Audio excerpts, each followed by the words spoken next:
భూమి నీటి నుండి పుట్టింది అంటే మీరు నమ్ముతారా? అలాగే ఈ నీరు అగ్ని నుండి, అగ్ని గాలి నుండి, గాలి ఏమీ లేని శూన్యం నుండి పుట్టింది. ఫర్ ఎగ్జాంపుల్ మనం పీరియాడిక్ టేబుల్ ను చూస్తే అందులో ఉన్న మొట్టమొదటి ఎలిమెంట్ హైడ్రోజన్. అది ఒక గాలి. ఏమీ లేని శూన్యం నుండి మొట్టమొదటిగా వచ్చిన గాలి. ఆ తర్వాత ఈ హైడ్రోజన్ హీలియం గా ట్రాన్స్ఫార్మ్ అవుతుంది. ఈ ట్రాన్స్ఫార్మ్ అయ్యే సిచ్యువేషన్ నే న్యూక్లియర్ ఫ్యూజన్ అని అంటారు. ఇదే న్యూక్లియర్ ఫ్యూజన్ ప్రస్తుతం మన సూర్యునిలో జరుగుతూ ఉంటుంది. సో గాలి నుండి అగ్ని పుట్టింది అనడానికి ఇదే సాక్ష్యం. పంచభూతములు ఇదే ఆర్డర్ లో ఉంటాయి అని కేవలం మన శాస్త్రాలే చెప్పడం కాదు, ప్రస్తుతం మోడర్న్ సైన్స్ కూడా దీన్ని ప్రూవ్ చేస్తుంది. మనం ఎన్నోసార్లు చదువుకున్నాం కూడా. ఇందులో ఇంట్రెస్టింగ్ విషయం ఏంటంటే ఈ శూన్యం నుండి వచ్చిన గాలి శూన్యం కంటే బరువుగా ఉంటుంది.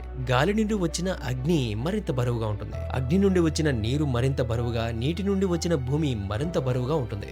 ఈ పంచభూతములతో తయారై ఉన్న ఈ శరీరంలో కూడా ఇదే ఆర్డర్ లో ఇన్స్టాల్ చేయబడి ఉంది. మన శరీరంలో ఉన్న ఈ భాగం భూమికి సంబంధించినది. ఇదే మూల ఆధారం. దానికి పైన నీటి యొక్క స్థానం ఉంటుంది, లిక్విడ్స్. ఆ పైన అగ్ని ఉంటుంది, జఠరాగ్ని. దానికి పైన గాలి యొక్క స్థానం ఉంటుంది. ఆ పైన ఆలోచన అనే స్పేస్ యొక్క స్థానం ఉంటుంది. అందుకే ఈ మొత్తాన్ని ప్రపంచం అని పిలుస్తూ ఉంటారు.